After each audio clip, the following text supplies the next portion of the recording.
colleagues, welcome back to the office and welcome to our podcast for today.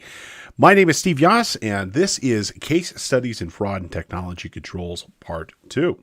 We're continuing our discussion that we started in the first episode where we're looking at fraud in America today and around the world to try to understand what the heck is going on. Unfortunately, fraud has just proven to be very pervasive, widespread, and affecting all different types of organizations, big and small alike. In this series, we've started looking at the most recent edition of Fraud in America Today's report from the Institute of Certified Fraud Examiners, trying to understand essentially some of the commonalities of where and when fraud can occur. So hopefully we can prevent it from happening inside of our organizations. Where we pick up the conversation today is continuing through that study. We're going to start with taking a look at, for example, of collusion. When collusion occurs, what type of people are those folks? And then what can we do to prevent it from happening? Well, here's a hint. Segregation of duties is a really good way to prevent that from occurring. We'll continue looking through here, looking at some of the differences between big businesses and small businesses. We're going to talk about how fraud is detected and what you could do to help promote the detection of fraud inside of your organization. And we'll also take a look then and start our discussion with some specific case studies in fraud.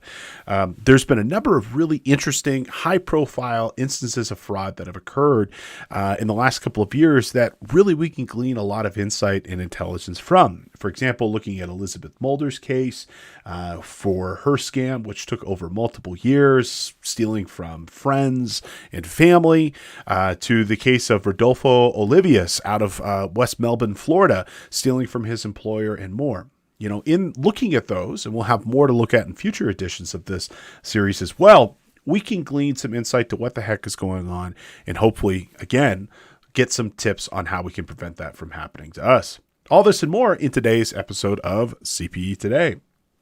Now, before we get going, I do want to remind you that our podcast is available for CPE credit. If you happen to be a CPA or financial professional somewhere here in the beautiful United States or elsewhere in the world, you probably need continuing education credits to keep your license.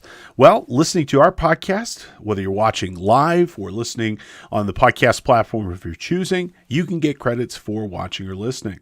Super simple. Head on over to cpetoday.com. You'll take a short 5-question quiz and you will earn a credit for today's class. If you're looking for today's class, the course code is CSF2. Again, today's course code is CSF2. So, besides our podcast, we've got lots of other great materials, which we know you'll love, to help you stay on top of your game. Today's presentation was presented at a recent State Society conference, and when we join you towards the end, we'll come back with a couple of review questions to reinforce the learning that we discussed for today. Enjoy our presentation. So, the next question that we might want to ask ourselves: what about collusion? How often are these going to be one person versus multiple people? Well, it's kind of straight down the middle here. If we look at frauds occurring, about half the time they are individuals and about half the time they are groups of people. Now, in almost all circumstances, the amount of fraud loss goes up with the number of perpetrators included. So if you happen to have, 2, 3, 4, 5 people, the more people involved, the amount of money lost or compromised will certainly go up. Why? Because, you got to pay for these additional folks to be involved here. So collusion by design is just when you have 2 people working together on something, and by design, collusion is very, very, very difficult to be able to, detect. And if you got 2 people, in almost all circumstances, you can circumvent internal controls, especially if they're 2 different organizations, or especially if they're at 2 different levels of the company. If I'm, for example, the controller and I'm colluding with the bank, I don't know how you'd possibly be able to get around that. Or if I am, let's say, the purchasing manager and I am colluding with the vendor of some sort, again, I don't know how you'd be able to circumvent that. That could be very hard to be able to detect and very hard to be able to prevent happening as well. And there's all different types of, fraud, whether it be, for example, kickback schemes or direct financial compensation for services, or not even something as simple as maybe trying to get the best rate for a company and for our client. So there was actually a really good recent example of this. There's a company called Utz Quality Food, and I'm sure most of you are familiar with Utz. You know, they make delicious carbohydrates of my favorite type, pretzels. And Utz, unfortunately, recently had a fraud occur with them where they had almost $1.5 million stolen through a kickback scheme. Okay. And this involved somebody inside the Utz purchasing department and a vendor, that was essentially colluding with this person. Utz falsely issued 40 fake purchase orders for stuff they never actually received. These went to a vendor who never actually delivered the good, and they were able to kind of play both companies, against each other, and ultimately received about $1.5 million of fraudulent funds. So, if this company had better internal controls, they might have been able to prevent something like that from happening. Let me show you and give you an example of some of this might occur. Let's take a look at, for example, our Audit Trail functionality inside of QuickBooks Online, just as a simple example here. So I'm running the QuickBooks test drive file, which is Craig's Design and Landscaping Services. If you just Google QBO test drive, you can try this out for yourself. And I just want to point out audit trails, where they might live and generally what they might look like. Okay. Now, if we switch over here down to our reports view, okay, and if we just search for this report over here, we will see that there is this audit log, as they call it here in QuickBooks. And this audit log is a log of all transactions that have occurred inside of this account. Now, one of the cool things about these SaaS-based solutions is there is zero opportunity for anybody, for that matter, to be able to adjust how this file operates or how QuickBooks operates. Intuit controls all aspects of the user experience here, including logging all systems actions. So if I, for example, come in and I log into this system, you're going to see those actions occur here. And if I change anything, we would see those actions occur as well. Now, one of the most common things that people will do is they will change checks. Again, we tend to put a little bit too much emphasis on accounts receivable when really I think the emphasis should be on accounts payable. One of the most common things that they will do is that they will write a check to themselves, and then they will change the name of the check after they've cashed that check. So as an example here, let's go ahead and create a vendor. Let's call it Steve Co. Industries. Okay. And we're going to go ahead and save this as a vendor here. Okay, and we're going to write a check. And what they will typically do is they will look at the chart and they will find something that's pretty easy to be able to dump some money in, and that expense would go relatively unnoticed. And so for a lot of organizations, that would be cost of goods sold, or it could be my personal favorite, supplies. Okay. So you know what? I've worked here. I've been the controller for Craig's landscaping service for a long time. And you know what? Craig has overlooked me for my promotion consistently since I started here. I should be chief landscaper now. And you know what? I've taken over his accounting system and as part of my duties, and I'm going to give myself a nice bonus of $1,500. And we'll go ahead and save and close this. Let's go ahead and actually give the check date of the 31st. And we're going to go ahead and select Save and Close. Okay. So I would then print that check. I would then go take that check to my bank. I would cash that check. And it's important to note, increasingly, even though things and services like online banking are becoming even more ubiquitous and even more widespread and available, less and less are we actually looking at the actual checks themselves. Very less and less are we actually examining the actual checks to see what they say and who they are written out to. In the old days, we used to get an envelope full of canceled checks at the end of the period, and frankly, that just doesn't happen anymore. Okay. So with respect to this, we don't actually look and see where these checks are. We don't actually see what these checks are coming back as. Likewise, we don't actually look at the EFTs nearly as much. They can be very ambiguous when we look at an ACH transaction. And on that ACH transaction, it can be pretty ambiguous of what it is. It could say something like service fees, or, rarely does it actually tell us exactly what somebody did. Well, what they would end up doing is they would come over here after the fact that they have written that check. they cache that thing, and then in order to not be discovered, they would go and change the name and probably delete the vendor as associated with it as well. So here we'll come over here. We've already printed our check. And instead of this being Steve Co. Industries, let's just pick something else. Let's pick lumber building supplies. And we're going to go ahead and select save and close. Okay. And then now if we were to go print that check again, or if we were to go look at that check again, it wouldn't say my name, but rather it would say Norton Lumber Supplies, indicating that that is who that check is from. And unless I physically had that check in my possession, it'd be really kind of hard for me to see because all the numbers, the amounts, and everything else are going to match.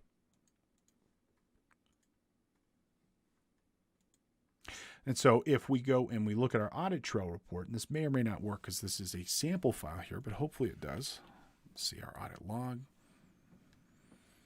Okay, and in fact, we do see this. And so what we can see here in our audit log is that we can actually see that certain things happen on certain dates and times. So we can see here on June 10th, okay, the user logged in was Craig Carlson. He created a vendor called Steve Co. Industries.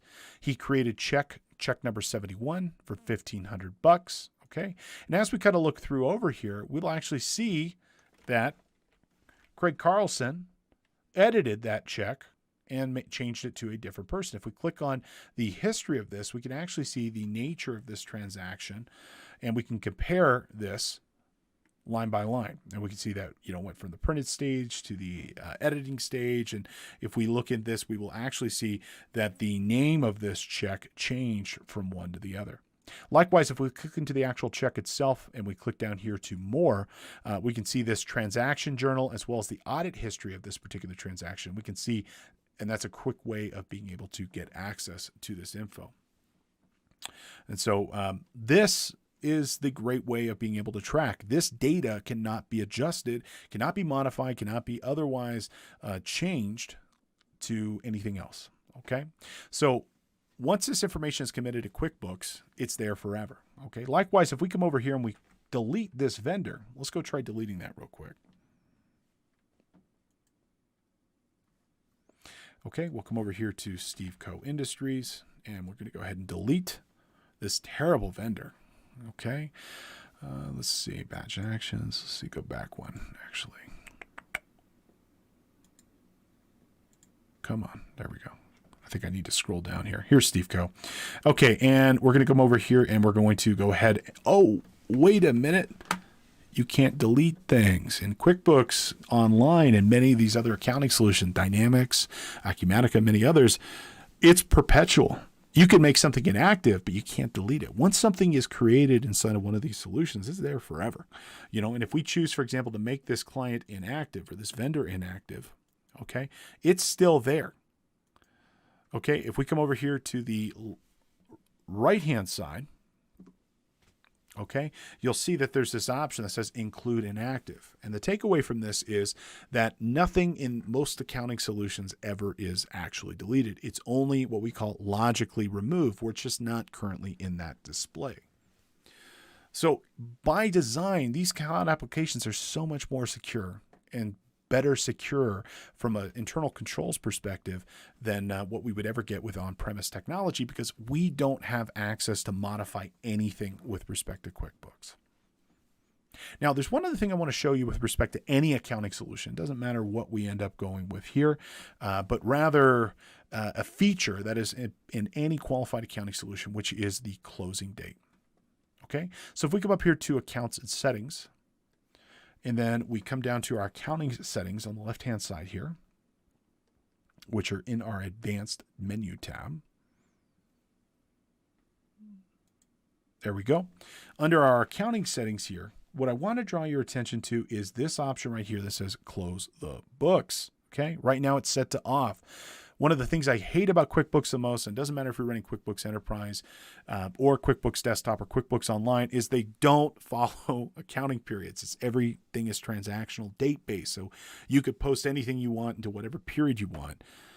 Well, one of the best things you could possibly do to help reduce risk and exposure is to close your books on a regular basis.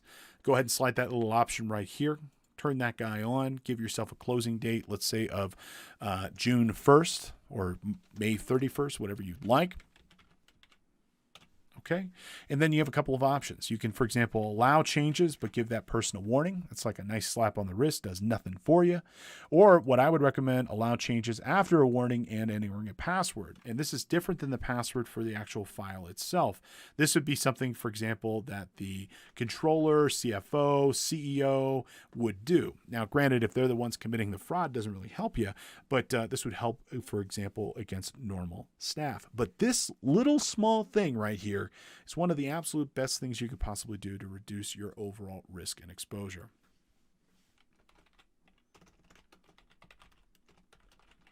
So, as much as you can, I'd recommend that you close your books on a fairly regular process.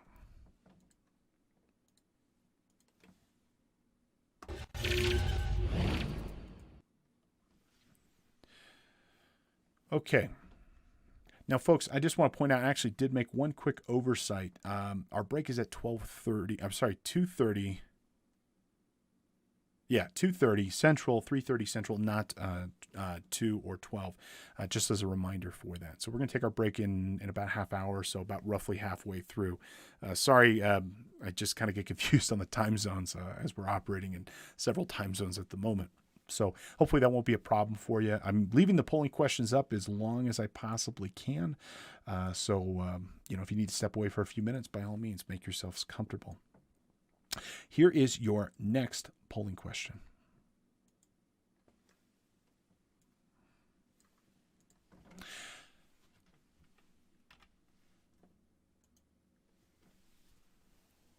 Now, one of the best things that we could do from a, let's just say, management perspective is hiring good people and then not putting all of our responsibilities in that one person.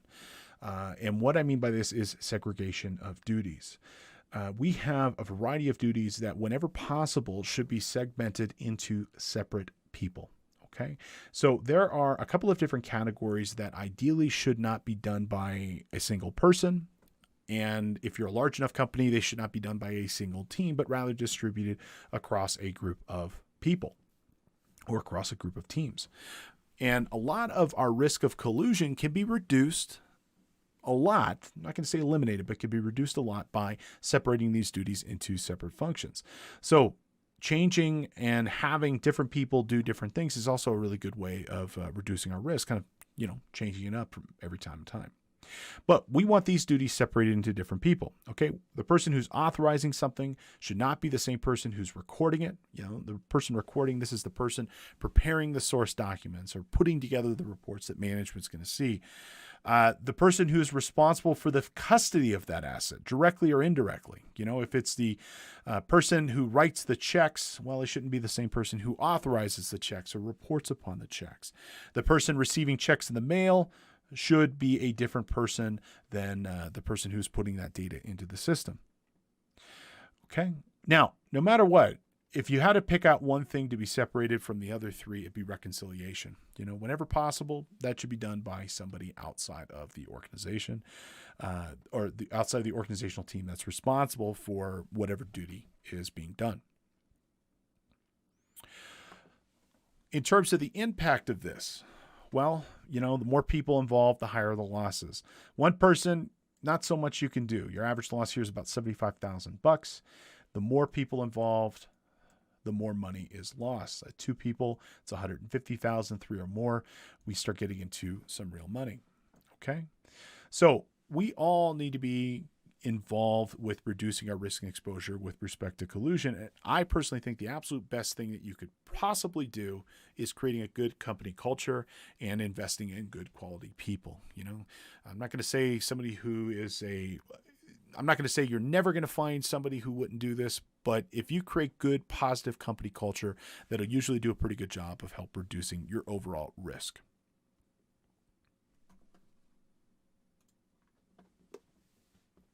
Looking at the people who are committing this fraud, an overwhelming percentage of them, almost 90% of them, have never been charged or convicted with any sort of other crime related to whatever their fraud was. There might be the occasional DUI or something like that, or a drug possession charge earlier in their life. But if we look at people who have committed fraud, they're almost always first-time offenders in terms of getting caught. Very rarely are these people, let's say seasoned pros. So what I will tell you at the same time, only about 75% of financial crimes are actually prosecuted. About a quarter of those crimes never even get reported. They're handled privately, off the books, and the company just chooses to not report it as, that could present other issues. Imagine facing regulatory issues. As an example here, Sarbanes-Oxley, FINRA, other types of compliance frameworks might require you to report that. Well, that could also cause issues, for example, like the stock price taking a hit. Well, the company might not choose to report it. Now, what this also tells us is that people don't just commit fraud because they wake up and do it. They do it because they have to. These vast majority of these people are normal people. They're people living their lives that had something happen or occur in their life, and they grew into this. What I would say, it's important what's going on in the lives of your staff. And I'm not going to say if somebody's going through a life issue, they're going to commit fraud, but it does present the additional risk that we should at least acknowledge. Consider, for example, people who are going through a nasty divorce and having their financial life split in two. People who are under significant financial strain through some sort of externality. Substance abuse, gambling addiction. In today's environment, certainly the impact of COVID has caused other people to face issues that they've never faced before, and they could be underemployed where they have no choice. It could also be something as been horrible as somebody sick in the family and they need money to be able to pay for that operation, the surgery, the drugs. It's incredible with what medical costs can be here in America today. So most people will never commit fraud, but there is a greater chance in these different categories. What I will say is they grow into it. Every time it becomes a little bit easier. They come up with the story in their head. I'm borrowing money. I'm owed the money. I'm taking a loan, whatever. Again, good company culture, get involved with people's lives. Let me go ahead and throw out a question to the group, and feel free to leave me a comment. Let me know what you think. Would you ever hire somebody in your organization that was convicted of a fraud? Would you ever hire somebody that, for example, committed fraud, misappropriation, and then put them in your organization? I could tell you from my perspective, I believe in second chances, but at the same time, whenever you hire somebody like that, you are putting yourself at risk, in terms of your reputation and your exposure. And, if you knowingly hire somebody who has had this happen, it could, for example, come back to bite you in the future. What I would tell you is you always do a criminal background check. All criminal information is always public. You should definitely check with your local laws regarding employment and HR. I'm sure they can tell you exactly what you can and can't do. But with respect to criminal history, it's always public with the exception of minors. You might want to consider a credit check too. I'm not going to say somebody's credit history is a reflection of how good of an employee they will be, but it does give you a sense of, what kind of house they keep. And at the very minimum, do a Google check. Google is one of the absolute best ways of discovering anything about anybody. And they might have had records expunged, but you know what? The internet never forgets. Laws vary widely. What's legal here in California might not be legal at in your state. We have the difference between right to work and at will, which does present some differences with respect to how we manage this process. But I would tell you that you should consider at least doing a criminal background check. And looking at the comments that people have left here, almost resoundingly, the answer is no, they would not hire somebody who is convicted of a prior fraud offense. Now, I would say maybe you put them in an operations perspective, maybe in a maintenance perspective, something like that. But there's so many great people in the world, I don't think you need to go out on a limb.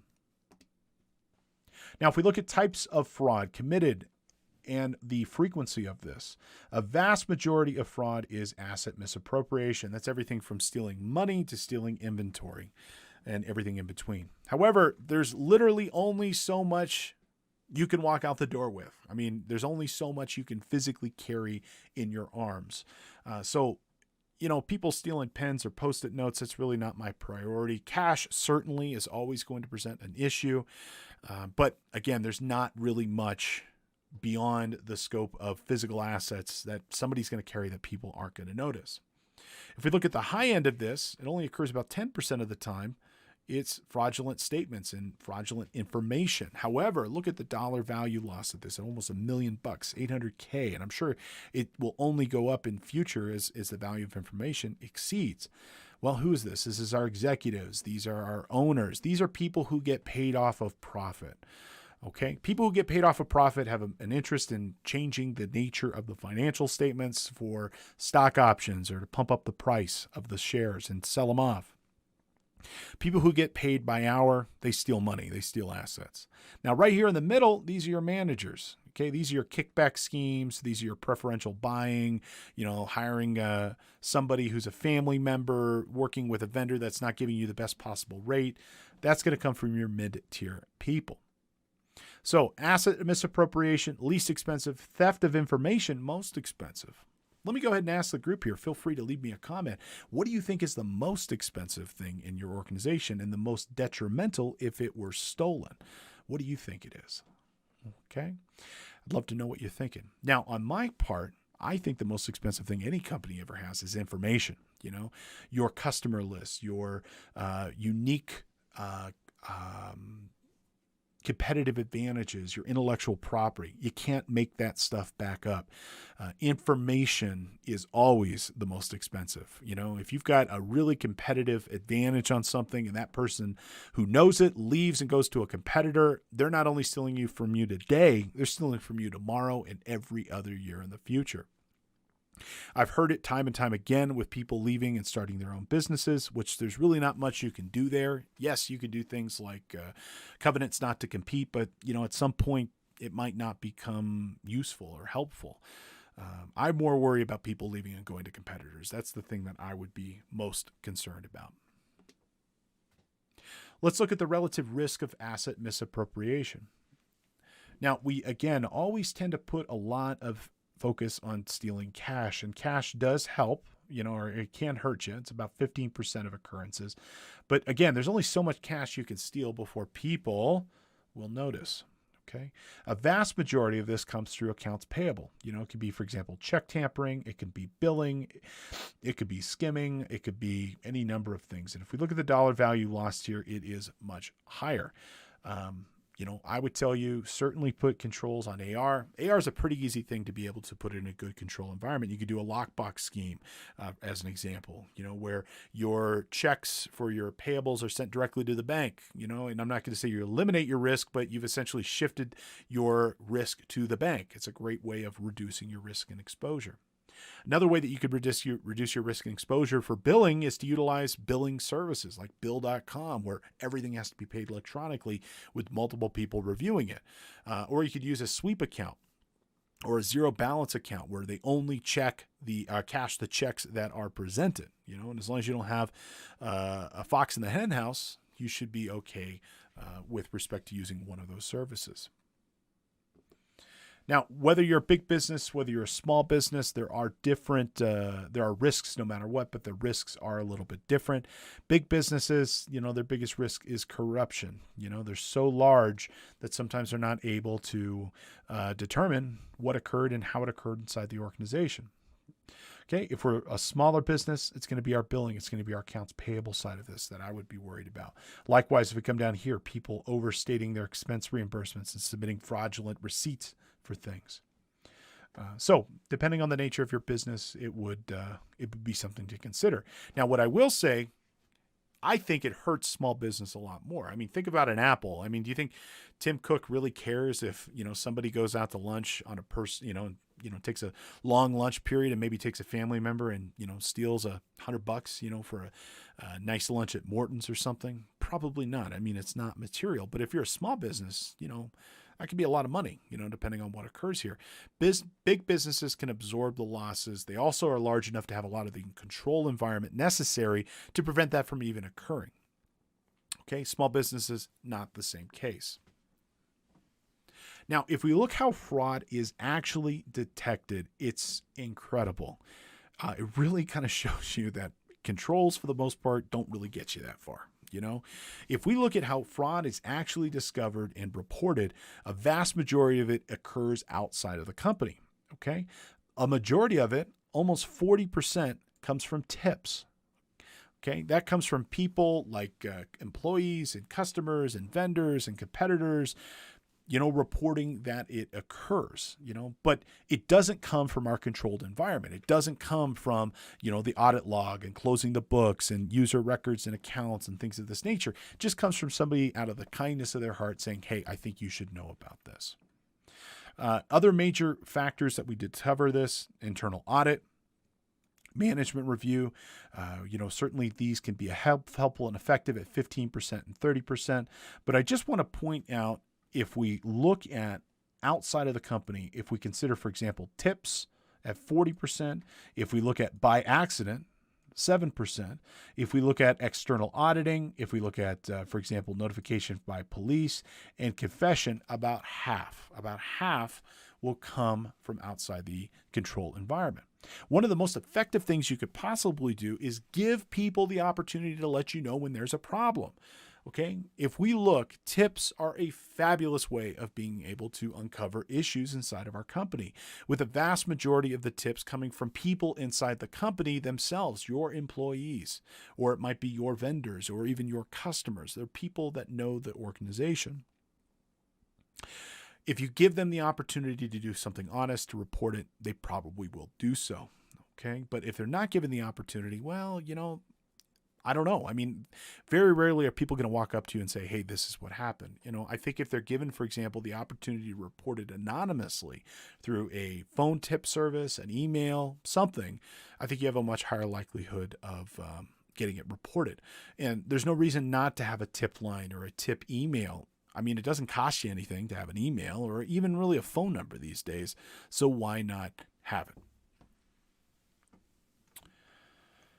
So, what I will tell you, we got some good news. Another report by the ACFE, so this was their anti-fraud technology benchmarking report, does show us that more organizations are willing to invest in technology to help prevent and detect fraud. 55% of the respondents said that they will be looking for ways to increase their budget for anti-fraud technology over the next couple of years. They said they were going to use services such as artificial intelligence to be able to detect fraud. We expect those budgets to be able to improve and expand. Presently, 2/3 of respondents are using some sort of exception reporting, and half are using automated monitoring to determine, when fraud might occur. So there are some things that are changing, but it's not maybe happening as fast as we would like it to be. So what can we conclude from our conversation thus far? Well, first, businesses of all sizes have recognized the problem. A lot of us are using technology and building good company culture and hiring good people as ways of being able to find a solution. Well, you should recognize that there is no single method or technology that is effective by itself, but rather a system of internal controls to be able to balance this across our companies. It's not just a one-trick pony. We need a whole circus in order to be able to contain this risk for our organizations. Effective controls will consist of people utilizing this technology in tandem with traditional measures. Can't go wrong with a good old-fashioned physical inventory check. You can't go wrong with a good old-fashioned surprise audit of receivables. Things like this, spontaneity, moving people around, asking questions, can be very effective with respect to helping to determine what our fraud losses could be, and then hopefully helping to reduce them. And then also at the same time, besides just reducing risk, this is also really helpful for promoting organizational effectiveness and efficiency too. An efficiency audit could be really good at determining things that are working and not working inside your company. Okay, so let's move on to our next section here, which is going to be some case studies in fraud, and talking about, essentially ways by looking at other examples and other people and other companies, how fraud has occurred for them, and what we can learn from this to hopefully prevent it from happening inside of our companies.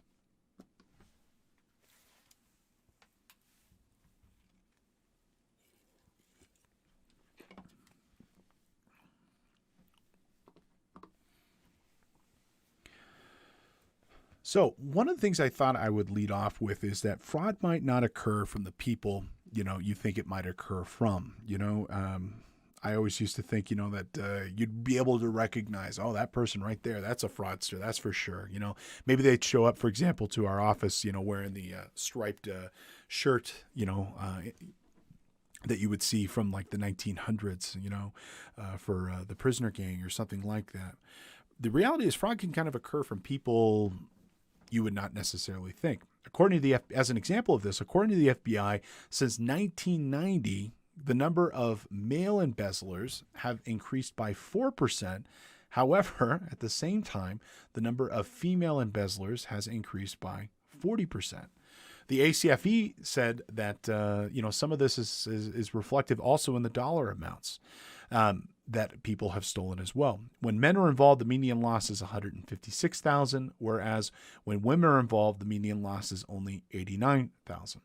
There's actually a pretty cool website, pinkcollarcrime.com, that you can learn with respect to how women have been involved in various white-collar crime and embezzlement schemes over the years.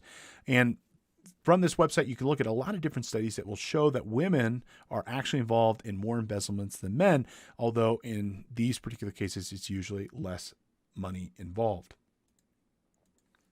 So we're going to look at probably 3 or 4 big cases of fraud that have occurred and hopefully, again, try to determine some of the things that might have occurred and how we can prevent this from happening inside of our organizations. The first one that we're going to take a look at here is the case of Elizabeth Mulder, and this occurred in my backyard of Southern California. So on May 15th, 2017, Elizabeth Mulder pled guilty to stealing over $1.5 million during a 7-year scam. Mulder faces up to 23 years in prison and was sentenced only 5 years after pleading guilty to a felony wire fraud as well as for filing fake tax returns. She also agreed to pay client restitution of that amount. What's crazy about this is that she stole the money from her family and friends, which always just kind of gets me. I just cannot imagine ever violating that responsibility, relationship with loved ones, with anybody for that matter. But, even my family, I cannot imagine doing that. Well, Miss Mulder here, she passed herself off as a qualified accountant, even though she had absolutely no formal training, and she solicited friends and acquaintances as her clients, and she ran kind of a little mini accounting, business services, bookkeeping firm,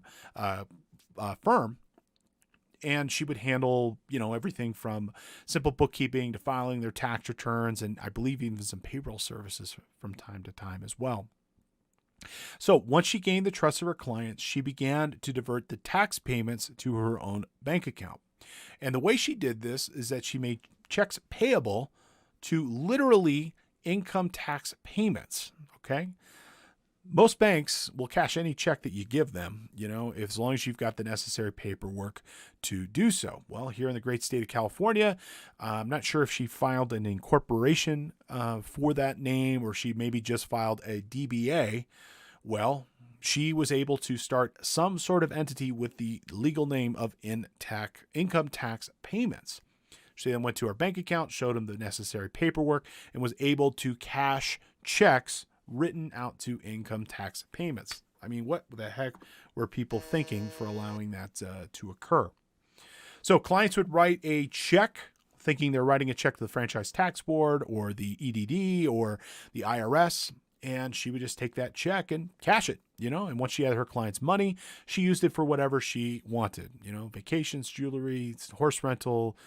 She even bought them gifts with her own money. How nice of her, right?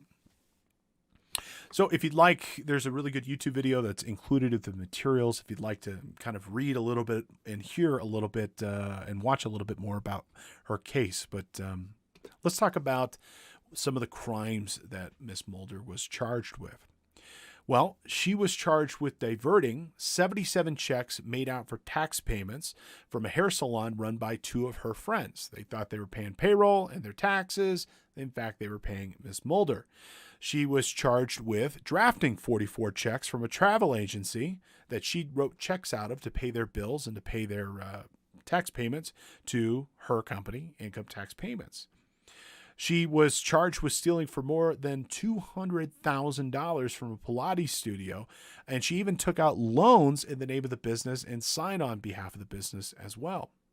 She pocketed over 200 grand from a San Clemente wine distributor, and thefts from a copy and print company that ended up going out of business after being in business for 22 years because of all the losses and penalties that had occurred because of Miss Mulder's crimes.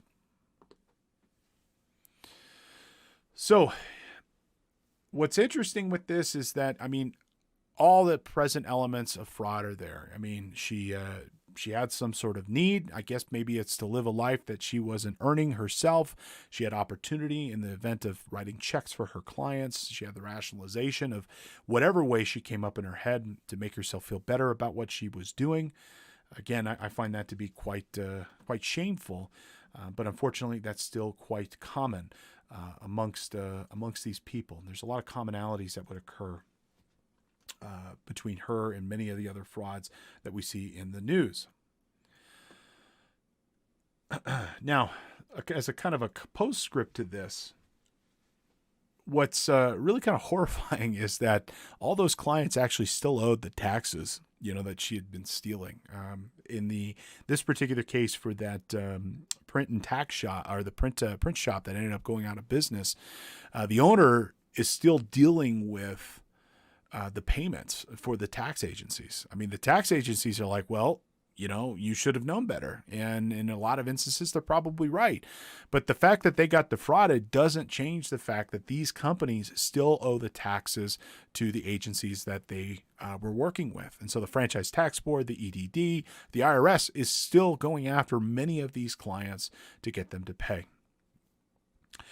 So unfortunately, with Miss Mulder, she gets, I'm sure a nice stay in Club Fed, but the havoc and chaos that she's caused these people will not be going away anytime soon. So my takeaway from this, and one of the things I always recommend people to do, is to check the license of whoever that they are working with.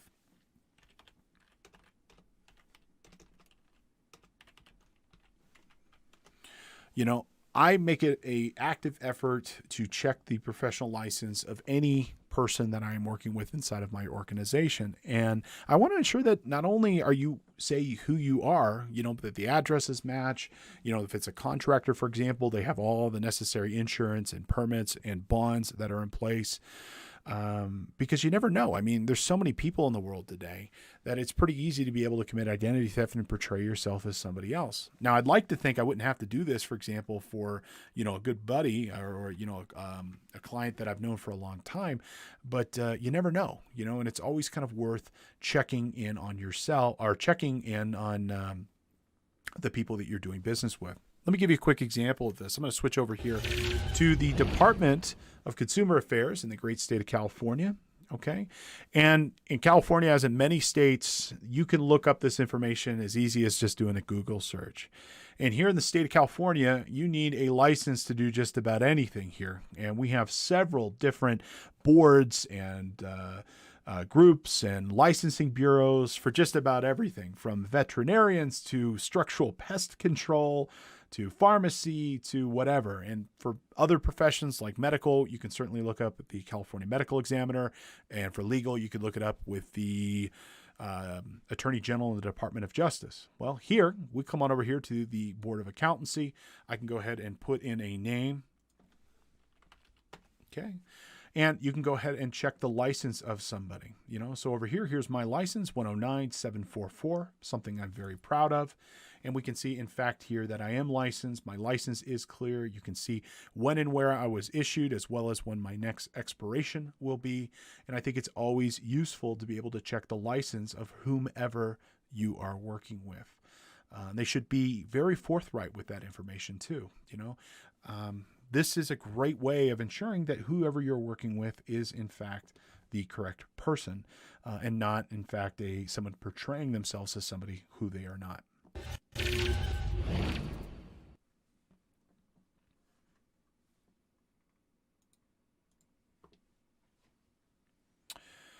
So I'd love to know. Leave me a comment. What do you think you would have done, or what do you think her clients could have done to prevent or detect this? In my mind, it's check the license. Granted, if she's not a CPA or an enrolled agent or some sort of license, you wouldn't know that, but maybe you'd at least have a conversation, or at least know that you're not working with a licensed professional. Leave me a comment. Let me know what you think that you could have done to prevent this from occurring.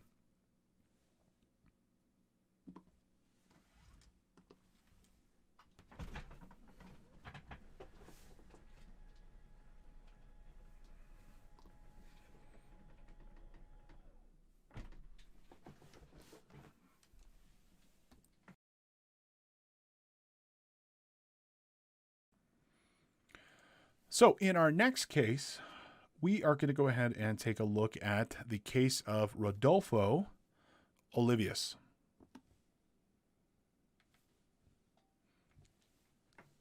Now, in the Rodolfo Olivas case, he was a resident of Melbourne, West Melbourne, Florida, and he stole over $1.3 million from the government, I believe the city of...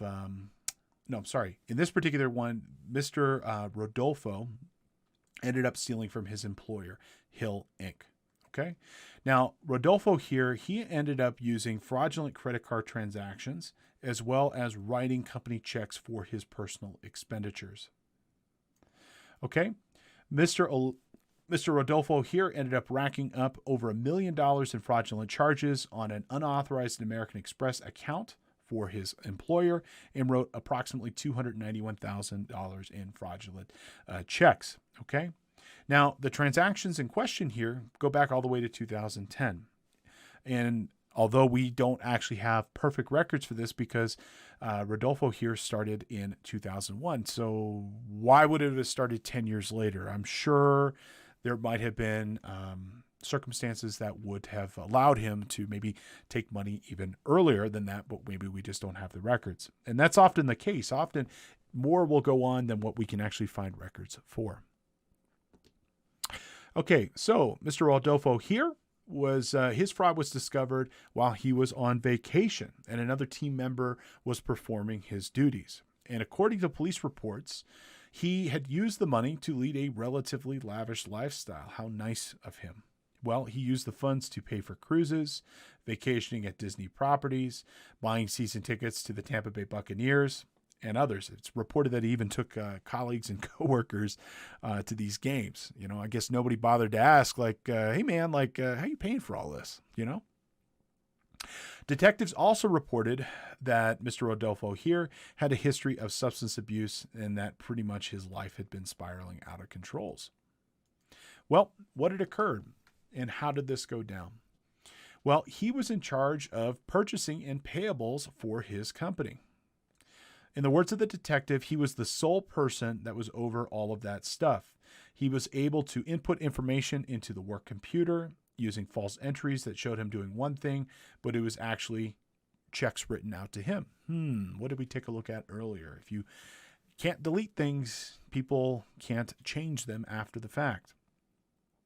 So in this particular instance, in this company, there were very low internal controls. There were no segregations of duty, no oversight, no data analysis. Ownership, management were not really paying attention to what was going on.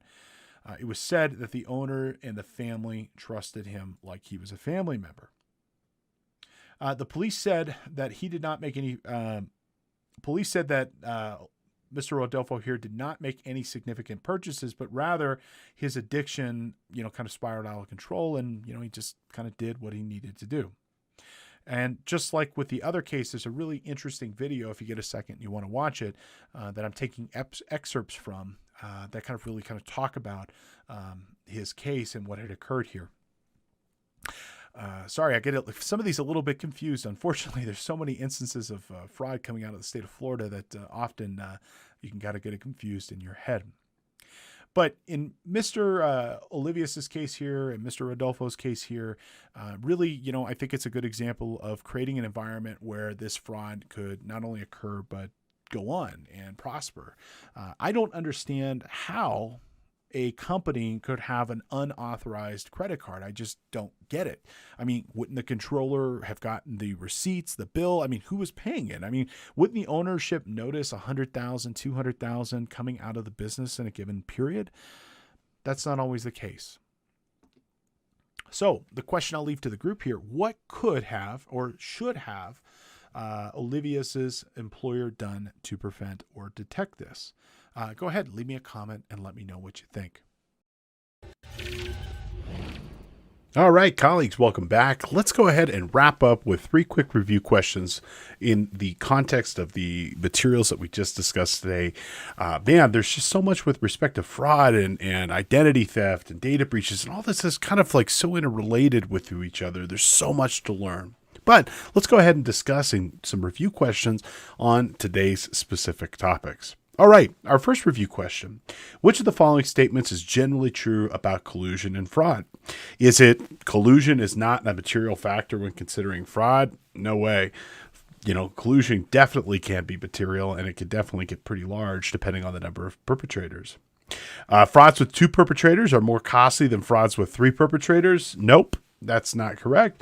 The more perpetrators we see, the higher the dollar value lost. And likewise, frauds with 1 perpetrator are more costly than frauds with 3 perpetrators. Nope. The more people involved, the higher the cost. So our correct answer here is frauds involving collusion are generally more costly than single perpetrator frauds. More people involved, got to make it worth it. You've got to have the money to justify the fraud, and so they end up stealing more.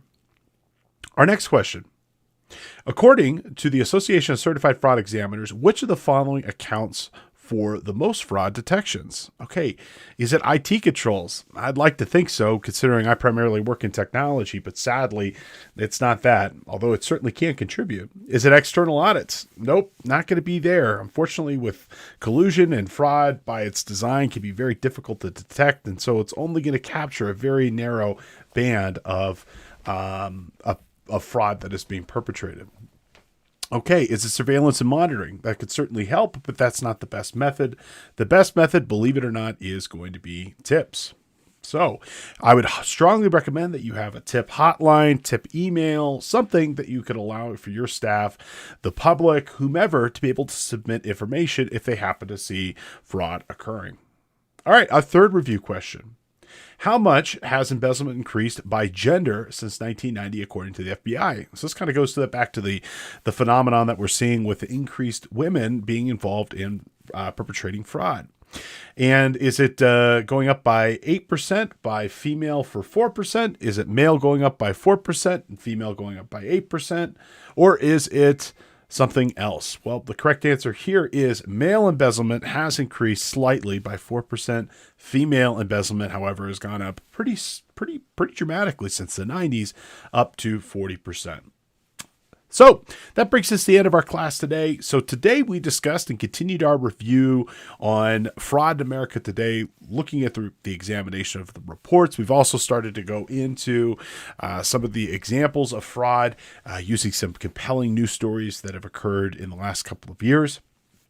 And so we talked about how we can use different types of controls and different types of checks and balances to help reduce fraud to a more acceptable risk level in our organization.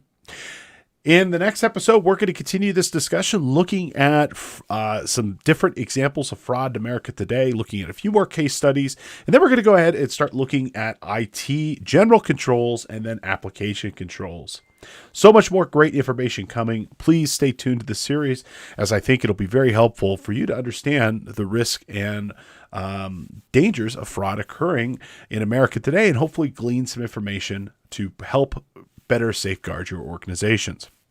Now, before we go, just a reminder, you've just listened to this podcast. You've just watched this on Facebook, YouTube, wherever you happen to get content. You yourself might need some CPE credits. And if that's the case, head on over to cpetoday.com. After watching or listening, take a short 5-question quiz, and you will have a credit that you can have to keep your education and keep your license. Today's course code is CSF2. Again, today's course code is CSF2. And it'll take you 5 minutes and you'll have your own credit. If you enjoyed our class, please consider reaching us out on social media. You can find us on almost all social medias, YouTube, Facebook, Twitter, and more, CPE Today. And please consider following us on wherever you happen to get your content.